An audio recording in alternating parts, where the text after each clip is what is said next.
Nouvel épisode de l'Académie de la réussite totale entre les membres FIED Europe ce vendredi 18 juillet 2025. Elle a été présidée par le président Guédigansou Rodrigue. D'entrée de jeu, une salutation fut rendue à l'association FIED par le coach Kodjia Patricia.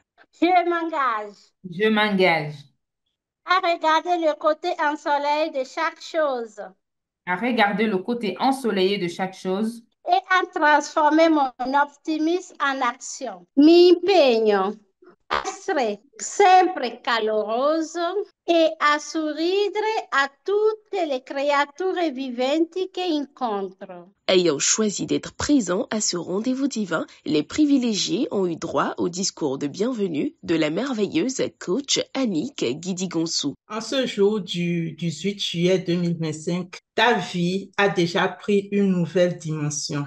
La prospérité financière, la santé totale, l'harmonie dans ta vie de couple. En un mot, la restauration dans tous les domaines de ta vie est désormais réalité et chose faite. Chaque orateur a préparé spécialement pour chacun de nous un message dont le contenu nous fera découvrir la meilleure et la parfaite version de nous-mêmes. Je prie alors que tu t'asseyes confortablement et que tu te régales, car ta vie ne sera désormais plus la même.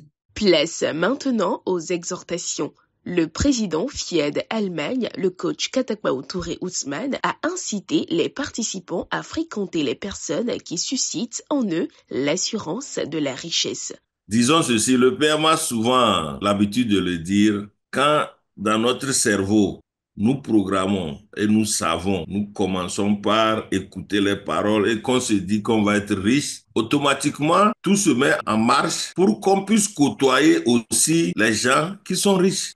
Quand tu côtoies les gens qui sont pauvres, tu te diriges vers eux. C'est aussi simple que ça. Alors, moi, je nous exhorte de fuir comme de la peste les gens qui nous voient comme un échec. La réussite exige la flexibilité.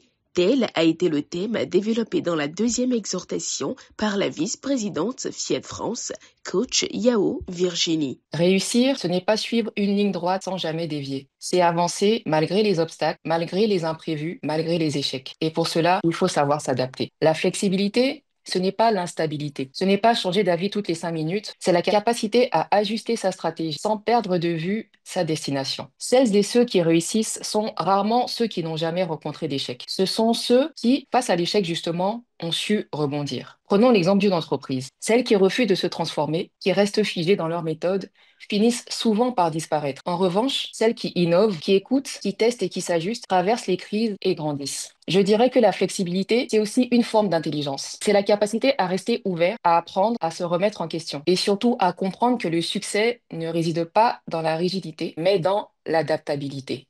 La troisième exhortation, par ailleurs, a abordé le sujet de la sensualité et le plaisir dans les couples. Elle a été décortiquée par le coach Katakmao Touré Nassi, assistante trilingue dans une ambassade à Berlin. Et si ce qui manque parfois dans nos relations, ce n'était pas l'amour, mais la manière de le faire vivre dans le corps, dans les gestes, dans les silences et les frissons partagés, la sensualité et le plaisir sont des langages puissants de l'amour, des ponts profonds entre deux âmes qui ont choisi de marcher ensemble. C'est dire à l'autre, je te vois, je te sens, tu es toujours désirable à mes yeux. Le plaisir partagé est un ciment, un lien intime qui nourrit la tendresse et combat la distance. Je nous exhorte donc à ne pas laisser la sensualité mourir dans le silence du quotidien. Offrons-nous le droit d'être vivants, vibrants et amoureux. La sensualité, c'est le corps qui parle quand les mots ne suffisent plus. Le plaisir dans le couple est un élément crucial pour une relation épanouissante et durable. Et surtout, il ne faut pas attendre que l'envie vienne pour agir. C'est souvent l'action qui ravive l'envie. Enfin, la dernière exhortation. Elle stipule que pour rester en bonne santé, il faut développer l'amour et le pardon.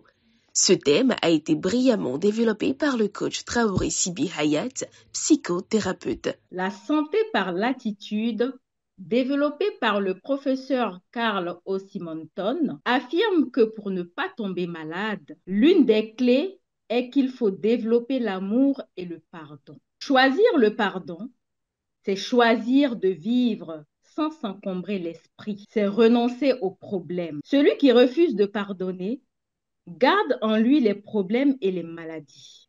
La mémoire blessée est orientée vers un passé qui ne passe pas et qui prend toute la place. Le non-pardon nous enferme.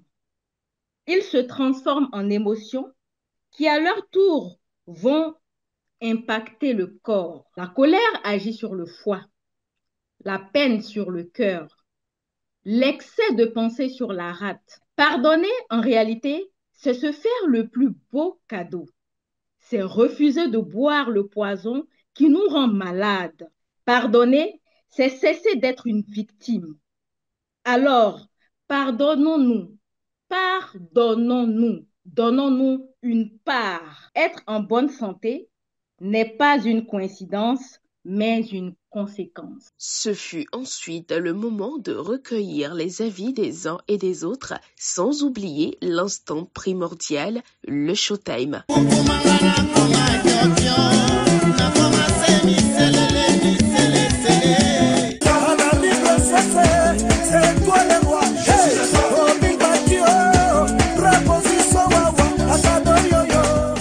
Les dernières étapes de ce rendez-vous a été l'atelier de programmation conduit par le coach Kaleba et son madame Christine, agent d'entretien polyvalent. Je suis énergique, dynamique et efficace. Je suis énergique, dynamique et efficace. Je suis énergique, dynamique et efficace. Heureux d'avoir reçu tous ces enseignements ce soir, les participants s'engagent à désormais les mettre en application. Le rendez-vous est donc pris la semaine prochaine pour de nouvelles thématiques.